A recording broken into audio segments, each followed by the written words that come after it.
Good afternoon, I'm Giovanni Dennis with the Midday News. A special welcome if you're joining us online at onespotmedia.com. Demotivated, the mood within the nursing fraternity after reports of threats reaching members. President of the Nurses Association of Jamaica, PATSY Edwards Henry, says members have been digging deep given the current climate. Persons feel demotivated. They feel down. You go to work to give your all, and then at the end of the day, this happens. So persons just have a feeling of despair and are demotivated. So it's not that we don't want to go to work. It's just that you have to get that little extra push to say, hey, I know that every single time I go out, I'm going to give my best.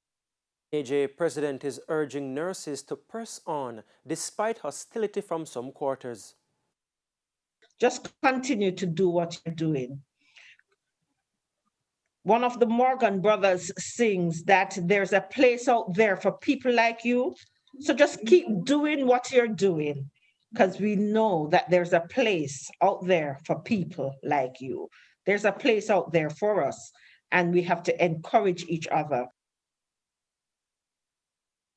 And amidst the pressures of working in the fight against the COVID-19 pandemic, the nurses are seeking a higher increase in their salary. The government is offering a 2.5% increase in public sector wages, which the Nurses Association is arguing is nominal. They are planning a meeting with the Finance Ministry. The nurses of Jamaica, we are totally disappointed. And the fact that the 2.5 is on the salary already, the letter came out this week and salary is being paid this week. We just think that it is in poor taste that the government of Jamaica would look at the nurses and offer us 2.5%. And we do plan to have dialogue going forward. The NAJ president refused to say how much of an increase they will be seeking. 29 people were arrested and charged for breaches of the Disaster Risk Management Act after the police interrupted their party in Boscobel, St. Mary last night. According to Inspector of Police NICOLA Lewis, the police received information about the party and responded. Upon their arrival, over 200 patrons were seen in attendance. There were a lot of vehicles parked on the compound, persons running away. We come inside the venue and we see what appears to be an active bar. At the time, persons would have run away, leaving everything behind. Liquor, drinks, everything. The sound system, liquor and other items were seized. The promoter of the party later turned himself in and will also be charged. Inspector Lewis laments it's a daily task for police to track and shut down illegal parties. Persons go to great lengths in keeping these parties, and the resources in the division has been utilized to interrupt this party. We are really trying our best to put a clamp on these activities. Even as COVID cases and numbers continue to rise, the Health Ministry says things are improving. Health Minister Dr. Christopher TUFTON gave an update in Parliament Wednesday. Herman Green reports. 83 new cases and 6 new COVID-19 deaths on Tuesday. The numbers are still worrying. But Health Minister Dr. Christopher TUFTON told Parliament on Wednesday that there is a silver lining. He says the reproductive rate of COVID-19 in Jamaica has now moved from 1.3 to 0.9. This really means that we are moving in a direction where the spread of the virus is decreasing or declining. In addition to that, Dr. TUFTON says the positivity rate has now fallen to 15.7%, down from a record high of 42%. Dr. TUFTON attributed the improved numbers to the measures and response of the government, healthcare workers, and people who adhered to the measures. However, the opposition spokesman on health, Dr. MORAIS, was not that eager to sing of success. In as much as we welcome the fact that it's 15.7% yesterday, the minister has been at pains to point out many times in the past that this is just a snapshot, and a weekly positivity rate is a better index of what we should be looking at. And we are still, for the past 7 days, still having a positivity rate of 20%. Madam Speaker, just to say that I agree with the member that a 7-day average does give a more accurate reading on the trend, and we do watch trends, not just a snapshot of a moment in time. But as you have correctly pointed out also, the trend is suggesting a 20% now as opposed to a 30+%. So we are moving in the right direction, and it's an indication that the steps that the government has taken have worked. Dr. Guy also questioned the reduction in numbers of people tested for the virus in recent days. The minister listed a shift in resources to the recent vaccination blitz, as well as people who were scheduled to be tested not showing up among the reasons. Herman Green, TVJ News. And the health minister is again pushing back at suggestions and criticisms on approving ivermectin in the treatment of COVID-19. The health minister was responding to more questions from the opposition in Parliament on Wednesday. O'Shane Masters has that angle. The suggestion has been made several times in the past few months. Approve the parasite treatment drug ivermectin to help patients with COVID-19. Well, despite previous rejections from the government, Opposition Health spokesperson Dr. MORAIS Guy raised it again. What is the government's position on ivermectin? Each day we are seeing new studies which are indicating of the efficacious nature of that particular drug. I know the ministry has started some process, but it needs to be speeded up in trying to make it available so that medical doctors can, with the consent of their patients, can start to use it. According to Dr. Guy, the price of ivermectin tablets have increased significantly as persons have been importing it on the black market and selling it to persons who wish to try using it to treat COVID-19. But in his response, Health Minister Dr. Christopher TUFTON read a report from ivermectin manufacturers Merck. To date, our analysis has identified, 1, no scientific basis for a potential therapeutic effect against COVID-19 from preclinical studies. 2, no meaningful evidence for clinical activity or clinical efficacy in patients with COVID-19 disease. And thirdly, a concerning lack of safety data in the majority of these studies. Fewer persons being tested was another issue raised. Dr. Guy says while Jamaica can do around 4,000 PCR tests per day, only 252 persons were tested on Tuesday. This, he argues, is in contravention with the WHO's suggestion. We have not turned away anyone, so it really now, to the extent that we have less tests being administered, has really been a function of persons either wanting to be tested or having been requested for a test do not turn up. I'm told that that is the case. I need to get some better statistics on that. And then bear in mind, too, that the private space is available. We have now sanctioned labs to do testing, so anyone who is willing, of course, and can afford to pay can go and do testing. But we do agree that it's important, but when you have community spread, the protocols can be more important. I still maintain that position. O'Shane Masters, TVJ News. 7 more persons have died in Jamaica from COVID-19, increasing the tally to 751. The latest deaths include 3 people from Kingston and St. Andrew. St. James, St. Mary and St. Catherine each recorded 1 death. Their ages range from 60 to 80 years. Meanwhile, 165 new COVID-19 cases were confirmed Wednesday from 1,624 samples. This pushes the country's overall case count to 44,502.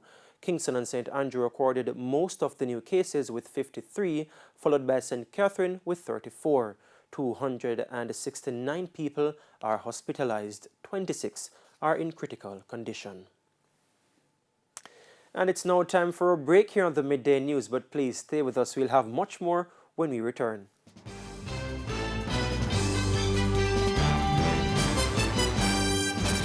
Welcome back. We're continuing the news. A call this afternoon for more government leaders, especially women and organizations, to speak out against gender-based violence. The call was made at a march against violence in LINSTEAD, St. Catherine on Wednesday. KRISTA Campbell reports. A march against violence in St. Catherine, from the LINSTEAD Community Resource Center, past the hospital, police station, and ending at the park on King Street. Young and old, men and women, united to send one clear message. Our disgust about the violence to women and girls. I'm totally against the batteration and the brutalization of women and children, because God did not create us to be an adversary to each other. We were created to love each other. Justice of the Peace and Chairman of the Disciplinary Committee at the LINSTEAD Community Development Committee, Ruby 10, says there have been fewer reports of domestic violence since the pandemic. However, at 5 to 7 reports weekly, residents feel it's still too much. Second Vice President of the CDC's youth arm, DEMARCE Williams, says it has a deep impact on youngsters. As youth and citizens of Jamaica, we are scared for our lives due to the violence imposed against women and our children. We don't wish to grow up in a society where we have to be afraid to go out on the road because of us men. It may not be your family now, but in the future, if this continues, it might be your family. It could be a sister, your cousin, your mother, or any family member or close friend. So please come out and speak up against the violence imposed on us youths and women. We've noticed that some of the women are getting very violent now and are really inflicting wounds and demonstrating their strength on men. We want women too to understand that this is not the way to go. This is not the way to go. Where there's an issue, meet with someone who can help them to resolve their conflicts so that we don't have all of this abuse going on. For one resident, it's an issue that can be addressed at home. The man them need to stop killing woman them, because them have family too. And most of them family hide it. Them hide it and them know say them do it and them still hide them against the wall. So them if them know say them have a son or a brother or anybody where do crime, they need to stop and bring them out, send them out, because it's not a good thing. Especially if you kill off the younger one, them baby, it's not a good thing. KRISTA Campbell, TVJ News. Prime Minister Andrew Holness is calling on major economies to commit to an accessible and equitable climate finance mechanism to address the current global climate crisis. The world has committed to $100 billion per year to support climate action in developing countries.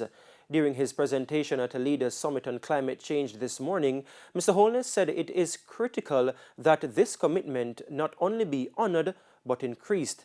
He also made recommendations to help reduce climate crisis. We need to take specific actions to include: 1, the establishment of a global disaster fund to help SIDS recover and manage disaster risk. 2, the development of innovative risk-informed financing for disasters and climate events. 3, the inclusion of vulnerability measures as the prime consideration in determining access for financing rather than only income criteria. And 4, the scaling up of debt for climate adaptation swaps to simultaneously address climate crises and the systemic debt issues affecting already burdened developing countries. Mr. Holness says Jamaica is targeting a 60% reduction in emissions by 2030. Fishermen at the Port Morant fishing beach in St. Thomas are this afternoon pleading for assistance from the government as their livelihoods have been impacted by expensive fees and challenges associated with acquiring fishing licenses. Sandy Williams has their story. Fishermen at Port Morant Fishing Beach in St. Thomas, who once enjoyed large catches, are now struggling to earn a living due to several challenges they are now faced with. The high cost of engines, fuel, and fish pot mesh and other gear, acquiring fishing licenses, threats of arrest and prosecution from the Coast Guard for unlicensed operators are some of the issues they've listed. Under the law, it is mandatory for all persons fishing in Jamaican waters to have a valid license issued by the relevant authority. But the process to acquire the license, the fishermen claim, is full of difficulties. Pay for a license and get a receipt. The receipt now has no government stamp on it. When we go to sea, Coast Guard or the police stop it and say the receipt no stand. You have to go back to fisheries. Right? They want to lock you up. In the last week now, they say if fisheries say if you have a receipt and it's over 6 months, we have to go talk to the court. So I don't understand where they are going in our community. The fishers say they get frequent checks from the Coast Guard while at sea, and according to them, the officers on several occasions harass them and even damage their fish pots. Not even the police them. For when the police them are coming at the PATSY, them come to you easy. But the Coast Guard them are coming 200 horsepower, 400 horsepower upon the boat and full bore. Chop off the pot them all the while. You can't survive through them. But that's not the end of their list of troubles. The cost of fishing equipment, they argue, is too expensive. Then go and look a $15,000 voucher a couple months ago and it coming like it can buy with the roller wire where we want. We have to back up that to do the situation. Every month, every stock of material come for us, it gone higher and higher, and we can't raise the fish and we're not catching the fish. But we have to buy a wire for $18,000 roll. Fish plastic, $5,000 100. One kind of rope, $5,000. Pay a man for cut it, pay a man for stick it. Buy bread, so it's hard for me. The type of wire where them carry come in Congo and it can't work. Can't work. So we need some assistance up here. So we need the government, fisheries, and the government to do something for it. Sandy Williams, TVJ News. Some residents of Innswood Village in St. Catherine are still upset after being without electricity for 2 days. On Wednesday, residents accused the Jamaica Public Service of being slow in its response to their plight. Cordian Barrett tells us more. About 9 houses in Innswood Village, St. Catherine, have been without electricity from 10 a.m. Tuesday. Residents are upset that their calls to resolve the issue have been dealt with complacency. We called JPS from 10 o'clock. We called them midday. They come 10:30 last night. The light came on for 1 hour. We have been calling them from midnight last night, this morning, 10 o'clock, 1 o'clock, 2 o'clock. When I called JPS, they keep on apologizing. One of the technicians said that JPS may not have any parts for the box. It's 9 households don't have any light.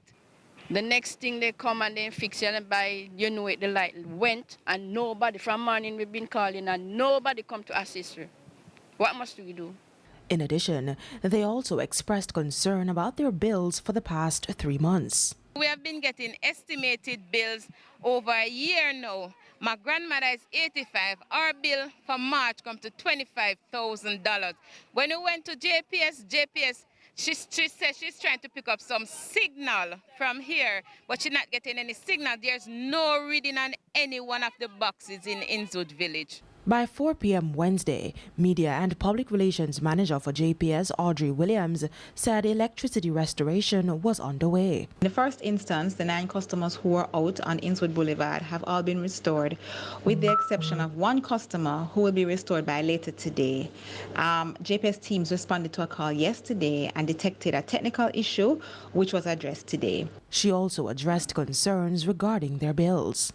There have been some connectivity issues with reading a small number of meters in the area. Therefore, teams changed these meters last month in an effort to address that. So these customers should therefore be seeing a significant improvement from here on. Cordian Barrett, TVJ News.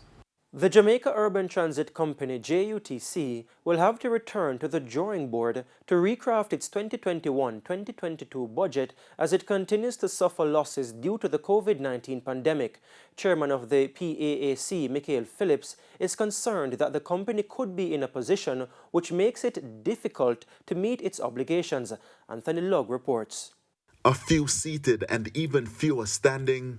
The closure of schools and curfews are just some of the reasons listed for the recent dip in revenues at the Jamaica Urban Transit Company, JUTC. The company has been struggling for years, but according to Managing Director Paul Abrahams, operations have been severely impacted due to the pandemic. We are doing our best to ensure that we can still provide the service that is needed in the KMTR. We depend heavily on the Ministry of Finance for their subvention, and we have moved our salary component down to almost 1,900 now, so we do have some additional staff members based on the relaxed rollout, which we intend to climb slowly. The question is, you can run out a lot of buses, but you basically have a few passengers to carry because of the seating arrangements and the competition we face out there. We will basically run the operation on a peak operation now. As it stands now, 440 buses are required, but availability stands at 250. The company's fare table has fallen by 55% and 60%. However, the company's staff complement remains the same. If struggling with those challenges are not already a task, the company is looking at an operational loss of $8 billion. PAAC Chairman Michael Phillips is concerned. I'm still not sure how it is apart from the $5.3 billion that is expected from government subvention that we even keep the doors of the JUTC open. Because, if we're to use from the last financial year what is estimated and take out that $4.4 billion, which is the interest and penalty write-off, your revenues would only be about $1.6 billion. Mr. Phillips argued that the company could be in limbo. He pointed to the fact that the company is heavily dependent on the government subvention. But now you're in a critical area that if the subvention is late, you may not even be able to pay your staff at what your revenue stream compared to what your payables are. So I would like to say, Madam PS, just a little, I don't want to say business plan, but just something to say to the committee. This is what we are doing to cost savings in ensuring that we can stay within the revenue streams that we have. Anthony LUGG, TVJ News. To news and sports, 2 high school track and field coaches have expressed elation to news that CHAMPS has a settled date of May 11 to 15. ISA President Keith Wellington made the revelation that the 5-day championship would be held in May. Head coach of girls champion Edwin Allen, High Michael Dyke, says his team is eagerly anticipating the championships.